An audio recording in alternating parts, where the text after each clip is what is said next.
अध्याय 9 बेविलास के मृदा पत्र। सेंट स्वीडिश कॉलेज 21 अक्टूबर 1934 hindiaudiobook.com। प्रिय प्रोफेसर, ध्वस्त बेविलास के अवशेषों में हाल ही में हुई खुदाई में मिले जो 5 मृदा पत्र आपने भेजे हैं, वे आपके पत्र के साथ ही प्राप्त हुए। मैं उन्हें देखकर मंत्रमुग्ध रह गया। मैंने उनकी पांडुलिपि का बेबीलोन का सबसे अमीर आदमी नामक अपनी भाषा में अनुवाद करने में कई घंटे बिताए। मुझे आपके पत्र का तत्काल जवाब दे देना चाहिए था, परंतु मैंने जानबूझकर देरी की, क्योंकि मैं चाहता था कि अनुवाद का काम पूरा करने के बाद ही आपको पत्र लिखूं। मृदा पत्र बिना किसी क्षति के सुरक्षित पहुंच गए थे, क्योंकि आपने उन्हें बहुत अच्छी तरह पैक किया था और उस पर सुरक्षित तत्वों के पदार्थों का छिड़काव कर दिया था। इन मृदा पत्रों की कहानी से आप भी उतने ही हैरान रह जाएंगे जितना कि हम लोग प्रयोगशाला में हुए थे। अतीत की इस धूमिल छाया से हम रोमांस की उम्मीद करते हैं, जैसे अरेबियन नाइट्स, परंतु इसमें देवजीत नामक अमीर आदमी अपनी कर्ज की समस्या के बारे में बताता है। इन मृदा पत्रों को पढ़कर हमें यह एहसास होता है कि हमारी दुनिया की परिस्थितियां 5000 साल में उतनी ज्यादा नहीं बदली है जितना हम सोचते हैं। यह अजीब है, परंतु इन पुराने मृदा पत्रों के कारण मैं पसोपेश में पड़ गया हूँ। कॉलेज का प्रोफेसर होने के नाते मुझे ज्ञानी माना जाता है, जिससे अधिकांश विषयों पर ठीक ठाक ज्ञान होता है।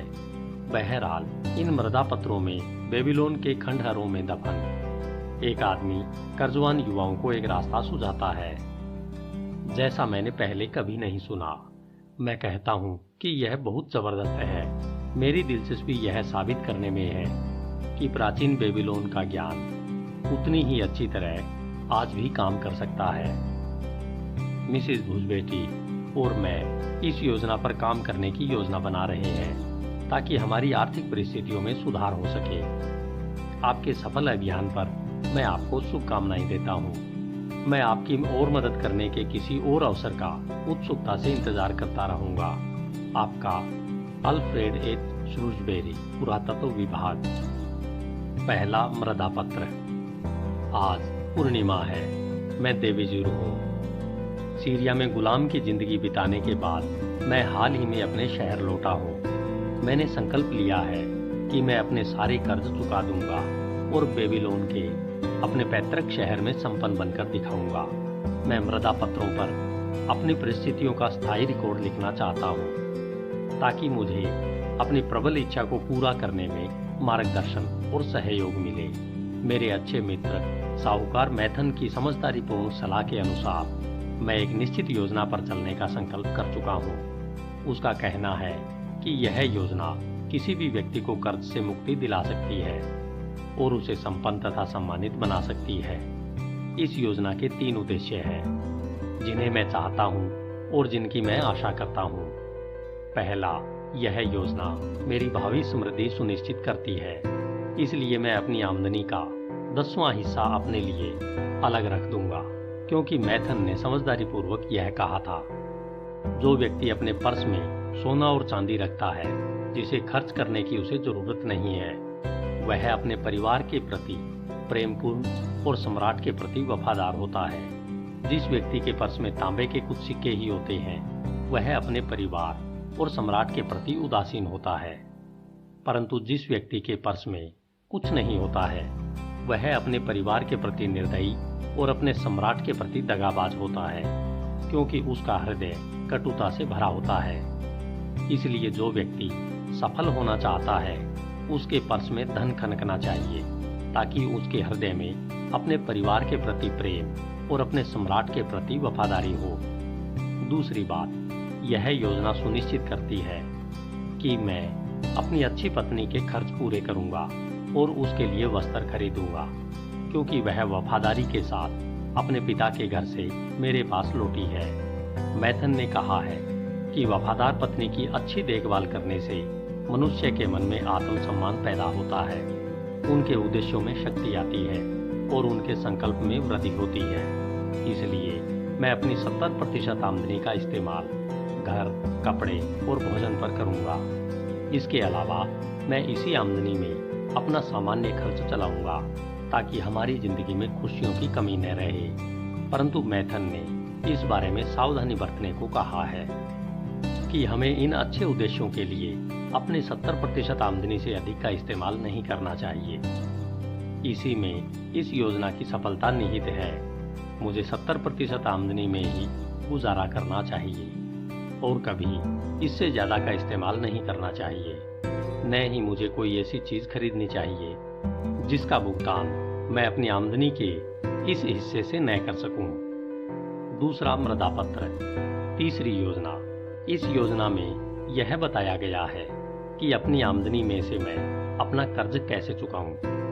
इसलिए हर पूर्णिमा के दिन मैं अपनी महीने भर की कमाई में से 20% निकालकर उससे अपना कर्ज चुकाता हूं। जिन लोगों ने मुझे कर्ज दिया है उन्होंने मुझ पर भरोसा किया है, इसलिए मैं सम्मानपूर्वक उनमें बराबरी से अपनी 20% आमदनी बांट लेता हूं। इस तरह समय के साथ मेरा सारा कर्ज उतर जाएगा।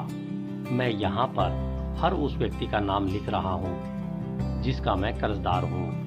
साथ ही मैं यह भी लिख रहा हूँ कि मैंने किस व्यक्ति से कितना कर्ज लिया है। फेहरू, बुनकर, चांदी के 2 सिक्के, तांबे के 6 सिक्के। सिंजार, फर्नीचर बनाने वाला, चांदी का 1 सिक्का। अहमर, मेरा दोस्त, चांदी के 3 सिक्के, तांबे का 1 सिक्का। जेंकार, मेरा मित्र, चांदी के 4 सिक्के, तांबे के 7 सिक्के। अस्कामिर, मेरा मित्र, चांदी का 1 सिक्का, तांबे के 3 सिक्के। हेरिंजिर, आभूषण बनाने वाला, चांदी के 6 सिक्के, तांबे के 2 सिक्के। डायरबेकर, मेरे पिता के मित्र, चांदी के 4 सिक्के, तांबे का 1 सिक्का। अलकाहद, मकान मालिक, चांदी के 14 सिक्के। मैथन, साहूकार, चांदी के 9 सिक्के। बीरेजी, किसान, चांदी का 1 सिक्का, तांबे के 7 सिक्के। यहाँ से मृदा पत्र क्षतिग्रस्त था, पढ़ा नहीं जा सका। तीसरा मृदा पत्र। इन कर्जदारों को मुझे कुल मिलाकर चांदी के 119 सिक्के और तांबे के 144 सिक्के चुकाना है। चूंकि मुझ पर इतना भारी कर्ज चढ़ा था और उसे चुकाने का मुझे कोई रास्ता नहीं सूझ रहा था, इसलिए मूर्खतावश मैंने अपनी पत्नी को मायके भेज दिया और अपने पैतृक शहर को छोड़कर आसान दौलत की तलाश में परदेश चला गया। बहरहाल वहां पर मैं संकट में फंस गया और गुलाम बन गया। अब जब मैथन ने मुझे दिखा दिया है कि अपनी कम आमदनी के बावजूद मैं अपना कर्ज कैसे चुका सकता हूँ, तो मुझे यह एहसास होता है कि अपनी फिजूल खर्ची के परिणामों से भागना मेरी बहुत बड़ी मूर्खता थी। इसलिए मैं उन लोगों के पास गया जिनसे मैंने कर्ज लिया था। मैंने उन्हें बताया कि मेरे पास कोई संपत्ति या जायदाद नहीं है जिससे मैं उनका कर्ज चुका सकूं। मैंने उनसे कहा कि मेरे पास सिर्फ कमाने की क्षमता है और मैं अपनी आमदनी का 20% हिस्सा कर्ज चुकाने में लगाऊंगा। मैं पूरी ईमानदारी और बराबरी से अपने कर्ज चुकाऊंगा। मैं कर्ज चुकाने के लिए 20% से ज़्यादा आमदनी का इस्तेमाल नहीं कर सकता हूँ, इसलिए अगर वे धैर्य रखें तो समय के साथ मैं पूरा कर्ज चुका दूंगा। अहमर को मैं अपना सबसे अच्छा मित्र समझता था, परंतु उसने मुझे भला बुरा कहा और मेरा अपमान किया। बिरेजिक नामक किसान ने मुझसे अनुरोध किया कि मैं सबसे पहले उसका कर्ज चुकाऊंगा क्योंकि उसे पैसे की बहुत ज़्यादा ज़रूरत है। यह योजना सुनकर मकान मालिक अलकाहद बहुत गुस्सा हो गया और उसने साफ कह दिया कि अगर मैंने जल्दी से उसका कर्ज नहीं उतारा तो परिणाम बहुत बुरा होगा। बाकी सबने खुशी खुशी मेरे प्रस्ताव को मान लिया। इसलिए अब मैं इस योजना पर अमल करने के लिए पहले से ज़्यादा संकल्पवान हूँ। अब मुझे विश्वास हो चुका है कि कर्ज चुकाने से बचने के बजाय उन्हें चुकाना कहीं ज़्यादा आसान है। हालांकि मैं अपने कुछ कर्जदाताओं की आवश्यकताओं और मांगों को पूरा नहीं कर पाऊंगा, परंतु मैं उन सब के साथ निष्पक्षता के साथ व्यवहार करूंगा। चौथा मृदा पत्र। एक बार फिर पूर्णिमा है। मैंने कड़ी मेहनत की है। मेरी अच्छी पत्नी ने कर्ज उतारने के मेरे इरादों में मेरा पूरा साथ दिया है। हमारे बुद्धिमत्तापूर्ण संकल्प के कारण इस महीने मैंने नेवाटूर के लिए मजबूत देह और अच्छे पैरों वाले ऊंट खरीदे जिसके एवज में मुझे चांदी के 19 सिक्कों की आमदनी हुई। इस आमदनी को मैंने योजना के अनुसार बांट दिया। इसका 10% मैंने अपने लिए अलग रख लिया। इसका 70% मैंने जीवन यापन के लिए अलग रख लिया और इसका 20% मैंने अपने कर्जदाताओं में बराबरी से बांट दिया। मैं जब अहमर के घर गया तो वह नहीं मिला, परंतु मैं वह राशि उसकी पत्नी को दे आया। बीरेजिक तो इतना खुश हुआ कि उसने मेरा हाथ चूम लिया। सिर्फ बूढ़ा अलकाहद ही बड़बड़ाया और बोला कि मुझे अपना कर्ज ज्यादा जल्दी चुकाना चाहिए। इस पर मैंने जवाब दिया कि अगर मैं ठीक से कमाऊंगा और चिंता नहीं करूंगा तभी मैं ज्यादा तेजी से कर्ज चुका पाऊंगा। बाकी सबने मुझे धन्यवाद दिया और मेरे प्रयासों की सराहना की। इस तरह 1 महीने में मैंने चांदी के 4 सिक्कों का कर्ज उतार दिया। इसके अलावा मैं चांदी के 2 सिक्कों का स्वामी भी बन गया हूँ, जिन पर किसी व्यक्ति का कोई हक नहीं है। मैं खुश हूँ और मैं बहुत लंबे समय बाद खुश हुआ हूँ। एक बार फिर पूर्णिमा आ गई। कड़ी मेहनत के बावजूद इस महीने मुझे ज्यादा सफलता नहीं मिली। मैं बहुत कम ऊँट खरीद पाया। मैं चांदी के सिर्फ 11 सिक्के ही कमा पाया। बहरहाल मेरी अच्छी पत्नी और मैं योजना के अनुरूप चले। हमने एक भी नया वस्त्र नहीं खरीदा और सिर्फ सब्जियां खाकर गुजारा किया। एक बार फिर मैंने अपनी आमदनी का 10% खुद के लिए अलग रख लिया और 70% से अपना खर्च चलाया। मैं हैरान रह गया जब अहमर ने कर्ज चुकाने के लिए मेरी तारीफ की। हालांकि जो रकम मैं चुका रहा था वह छोटी थी। बीरेजिक ने भी ऐसा ही किया। अलकाहद आग बबूला हो गया, परंतु जब मैंने उससे कहा कि अगर वह इस रकम को नहीं लेना चाहता तो वापस कर दे, तो वह ठंडा पड़ गया। पहले की तरह बाकी सभी लोग संतुष्ट हुए। एक बार फिर पूर्णिमा आ गई और मैं खुश हूँ। इस बार मुझे ऊँटों का बहुत अच्छा रेवड़ मिल गया और मैंने कई बेहतरीन ऊँट खरीद लिए, जिस वजह से मुझे चांदी के 42 सिक्कों की आमदनी हुई। इस पूर्णिमा को मेरी पत्नी और मैंने जूते तथा कपड़े खरीदे, जिनकी हमें बहुत जरूरत थी। इसके अलावा हमने गोश्त और मुर्गा खाकर जश्न मनाया। हमने चांदी के 8 सिक्कों से ज्यादा का कर्ज उतार दिया। अलकाहद तक ने कोई उल्टी बात नहीं की। वह योजना महान है जो हमें कर्ज से बाहर निकालती है और बचत कराती है। 3 महीने बाद मैं एक बार फिर लिख रहा हूँ। हर बार मैंने अपनी आमदनी का 10% हिस्सा अलग बचाकर रखा। मैंने और मेरी अच्छी पत्नी ने हर बार 70% आमदनी में अपना खर्च चलाया। हालांकि कई बार ऐसा करने में काफी मुश्किलें आई। हर बार मैंने अपनी 20% आमदनी से अपने कर्जदाताओं का कर्ज चुकाया। मेरे पर्स में अब चांदी के 21 सिक्के हैं जो सिर्फ मेरे हैं। इससे मेरा सिर तन जाता है और मैं अपने दोस्तों के बीच गर्व के साथ उठ बैठ सकता हूँ। मेरी पत्नी घर को बहुत अच्छी तरह से संभालती है और अच्छे कपड़े पहनती है। हम साथ साथ रहकर खुश हैं। यह योजना अनमोल है। इसने एक पूर्व गुलाम को सम्मानित व्यक्ति में बदल दिया। 5वां मृदा पत्र। एक बार फिर पूर्णिमा है। मैं जानता हूँ कि मैंने बहुत समय से कुछ नहीं लिखा है। दरअसल 12 महीने गुजर चुके हैं। बहरहाल आज मैं अपना रिकॉर्ड लिखने में नहीं चूकूंगा, क्योंकि आज मैंने अपना आखिरी कर्ज चुका दिया है। आज के दिन मैंने और मेरी पत्नी ने जश्न मनाया, क्योंकि हमारा संकल्प पूरा हो गया है। जब मैं अपने कर्जदाताओं से आखिरी बार मिला तो ऐसी कई बातें हुई जिन्हें मैं हमेशा याद रखूंगा। अहमर ने अपने कठोर शब्दों के लिए मुझसे माफी मांगी और कहा कि वह चाहेगा कि हमारी दोस्ती हमेशा कायम रहे। बूढ़ा अलकाहद भी आखिर इतना बुरा नहीं था, क्योंकि उसने कहा, तुम कभी नरम मिट्टी की तरह नाजुक थे जिसे कोई भी छूकर दबा सकता था और मनचाहे आकार में ढाल सकता था, परंतु अब तुम कांसे के टुकड़े की तरह हो जो किसी का भी मुकाबला कर सकता है। अगर तुम्हें कभी चांदी या सोने की जरूरत पड़े तो बेहिचक मेरे पास चले आना। बाकी लोगों ने भी मुझसे सम्मान पूर्वक बात की। मेरी अच्छी पत्नी ने मुझे इतने गर्व से देखा कि किसी भी आदमी में आत्मविश्वास आ जाएगा। बहरहाल मुझे सफलता अपनी योजना के बदौलत मिली। इस योजना ने ही मुझे इस काबिल बनाया कि मैं अपना सारा कर्ज चुका दूं और मेरे पर्स में सोना चांदी जमा होता रहे। मैं सफलता चाहने वाले हर आदमी को यह सलाह दूंगा कि वह इस योजना पर चले। जब इसकी बदौलत एक पूर्व गुलाम अपने कर्ज चुका सकता है और अपने पर्स में सोना इकट्ठा कर सकता है, तो इस पर अमल करके कोई भी व्यक्ति ऐसा कर सकता है। मैं अब भी इस योजना पर चल रहा हूँ, क्योंकि मुझे विश्वास है कि अगर मैं इस पर अमल करता रहूँगा तो मैं जल्दी ही अमीर बन जाऊँगा। Saint Vincent, Saint Sweden college, 7 नवंबर 1936। प्रिय प्रोफेसर, अगर बेबीलोन के अवशेषों की खुदाई करते समय आपको वहाँ के ऊँटों के व्यापारी देवेजित का भूत मिले तो मुझ पर एक मेहरबानी करें। उसे बता दें कि उसने मृदा पत्रों पर बहुत समय पहले जो लिखा था, उसके लिए इंग्लैंड के 2 प्रोफेसर आजीवन उसके आभारी रहेंगे।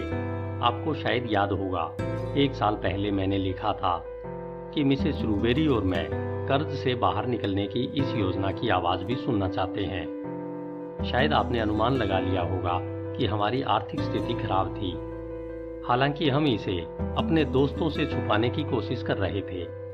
हम कई सालों से अपमान भरा जीवन जी रहे थे, क्योंकि हमारे सिर पर पुराने कर्जों का पहाड़ था और नए कर्ज चढ़ते जा रहे थे। हम दहशत में थे कि कहीं व्यापारी लोग कोई फसाद ना खड़ा कर दें, जिसकी वजह से मुझे कॉलेज से निकाल दिया जाए। ऐसा नहीं है कि हम कर्ज चुकाने की कोशिश नहीं कर रहे थे।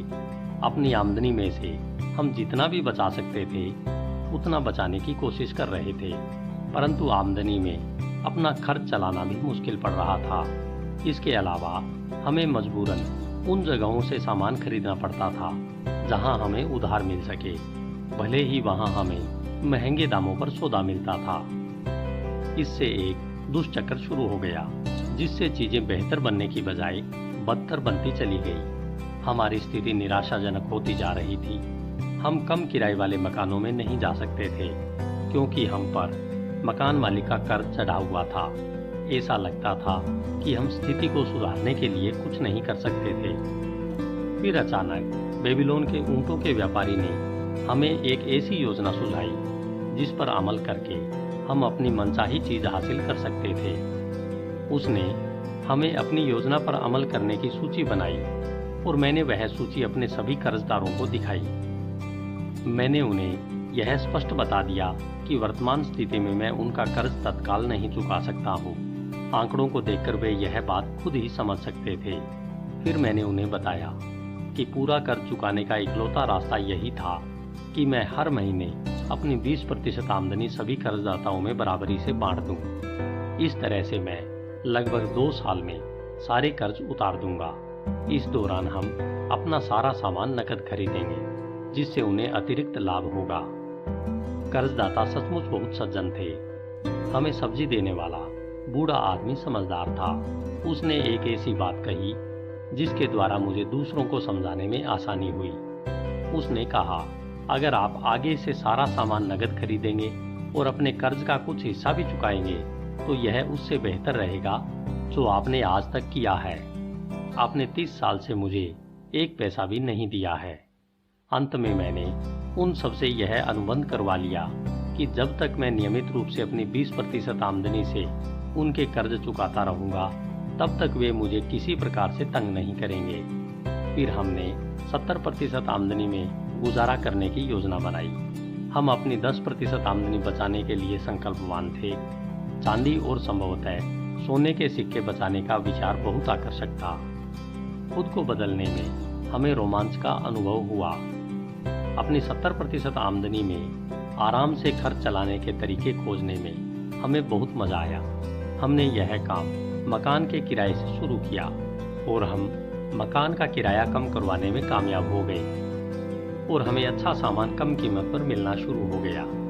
यह इतनी लंबी कहानी है कि एक पत्र में पूरी नहीं हो सकती। संक्षेप में, इसमें हमें ज़्यादा कठिनाई नहीं हुई और हमने खुशी खुशी यह काम कर दिया। अपनी आर्थिक समस्याओं को इस तरह सुलझाने से हमें बहुत राहत मिली और अब हम पुराने कर्ज के कारण आतंकित नहीं थे। बहरहाल, मैं आपको उस 10% आमदनी के बारे में बताना नहीं भूलूंगा जिससे हमने खनकाने के लिए अलग रखा था। हमने कुछ समय तक तो अपनी जमा पूंजी को देखने का आनंद लिया। कृपया यह सुनकर हंसने न लगे। देखिए, यही असली बात है। असली आनंद इसी में है कि आप धन बचाना शुरू कर दें, जिसे आप खर्च नहीं करना चाहते। धन खर्च करने के बजाय उसे इकट्ठा करने में ज्यादा आनंद मिलता है। जब हमने मन भरकर धन खनकाने का आनंद ले लिया, तो हमने इसका एक ज्यादा लाभकारी प्रयोग खोज लिया। हमने एक ऐसी जगह पर इसका निवेश कर दिया जहां हमें हर महीने 10% ब्याज मिलने लगा। यह हमारे परिवर्तन का सबसे संतोषजनक हिस्सा साबित हो रहा था। अपनी आमदनी में से हम सबसे पहले इसी 10% हिस्से का भुगतान करते हैं। हमें यह जानकर सुरक्षा का बहुत ही संतोषजनक एहसास होता है कि हमारा निवेश नियमित रूप से बढ़ रहा है। हमारे रिटायरमेंट तक हमारे बचत खाते में काफी धनराशि इकट्ठी हो जाएगी। यह धनराशि इतनी ज्यादा होगी कि इससे बाद के हमारे खर्चे पूरे होते रहेंगे। मजे की बात यह है कि यह सब मेरी पुरानी आमदनी में ही संभव हुआ। हालांकि इस बात पर यकीन करना मुश्किल है, परंतु बिल्कुल सच है। हम धीरे धीरे अपने सारे कर्ज चुका रहे हैं। इसके अलावा हमारा निवेश बढ़ रहा है और हमारी आर्थिक स्थिति पहले से बेहतर है।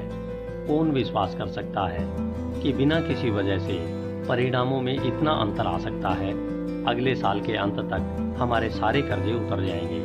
तब हम ज्यादा धनराशि का निवेश करने की स्थिति में होंगे। इसके अलावा हमारे पास इतना धन होगा कि हम बाहर घूमने फिरने जा सकते हैं। बहरहाल हमने संकल्प कर लिया है कि हम किसी भी स्थिति में अपने जीवन यापन के खर्च को अपने 70% आमदनी से ज्यादा नहीं होने देंगे। अब आप समझ सकते हैं कि हम बेबीलोन के उस आदमी को व्यक्तिगत रूप से धन्यवाद क्यों देना चाहते हैं, जिसकी योजना ने हमें धरती पर नारकीय जीवन से बचाया है। उसके पास ज्ञान था, क्योंकि वह इन परिस्थितियों से गुजर चुका था। वह चाहता था कि उसके कटु अनुभवों से दूसरों को लाभ मिले, इसलिए उसको अपना संदेश लिखने में इतने घंटों की मेहनत करनी पड़ी। अपनी ही तरह कष्ट उठाने वाले लोगों के लिए उसके पास एक सच्चा संदेश था।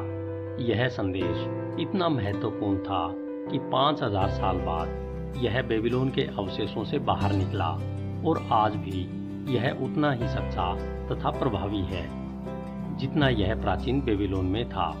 आपका अल्फ्रेड एच. श्रूबेरी।